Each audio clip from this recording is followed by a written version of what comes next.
کرتے ہیں۔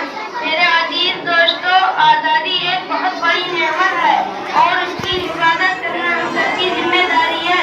ہمیں اپنے وطن سے محبت کرنی چاہیے، قانون کی پابندی کرنا چاہیے، اپنے والدین اور اساتذہ کا احترام کرنا چاہیے اور دل لگا کر تعلیم حاصل کرنی چاہیے تاکہ مستقبل میں ہم اپنے ملک کی خدمت کر سکیں۔ ہندوستان مختلف مذاہب، زبانوں اور ثقافتوں کا خوبصورت گلدستہ ہے۔